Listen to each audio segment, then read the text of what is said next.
You wake up and you know something was there. A feeling, a place, a face. But the harder you reach for it, the faster it disappears. Within 2 minutes, it's gone. And by the time you pour your coffee, it never happened at all. This is not a glitch. It's not a bad memory. It's something your brain is doing on purpose. Every night, your brain cycles through several stages of sleep. The deepest dreams happen during REM, rapid eye movement. Your eyes flicker beneath your lids, your body goes almost completely paralyzed, and your brain becomes more active than when you're awake. This is where the vivid stuff happens. The flying. The people who are somehow two people at once. The rooms in your house that never existed. And then the alarm goes off, and it all dissolves. The reason comes down to a chemical called norepinephrine. It's your brain's memory molecule, the thing that makes moments stick.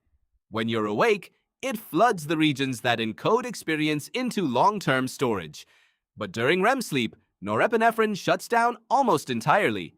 Neuroscientist Penelope Lewis describes REM as the one moment when your brain is actively processing experience while having deliberately switched off its own recording equipment. Your dreaming brain is experiencing things, vividly, emotionally, but it cannot save them. Why would it do that? Psychologist Antti Revonsuo proposed the threat simulation theory. Dreaming evolved as a practice simulation, a way for your ancestors to rehearse dangerous scenarios so their responses were pre-calibrated when real danger arrived. That simulation only works if it feels real.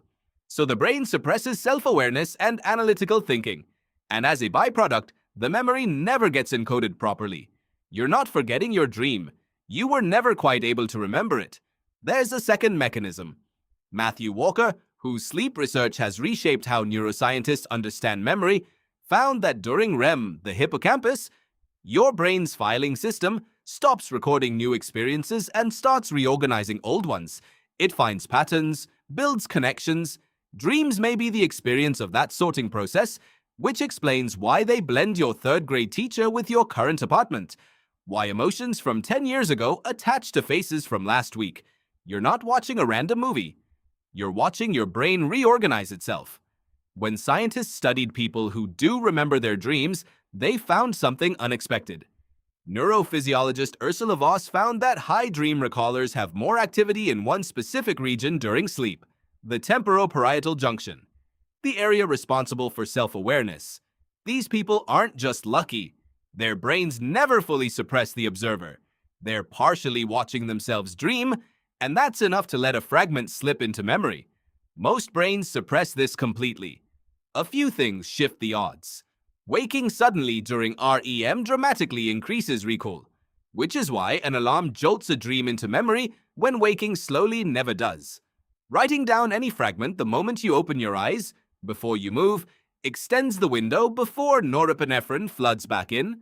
Alcohol suppresses REM almost entirely. If you've noticed you don't dream on nights you drink, you're not dreaming less. You're losing the only stage where real dreaming happens.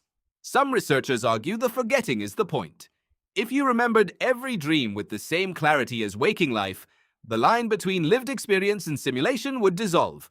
The forgetting is a firewall. It keeps your reality intact. Your brain gave you an entire other life last night.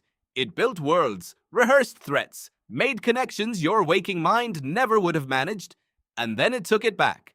Every morning you wake up at the edge of something that was real a few seconds ago. And now it's just a feeling. A place. A face. That's not a failure of memory. That's your brain protecting the boundary between the person you are when you're asleep and the person you have to be when you open your eyes.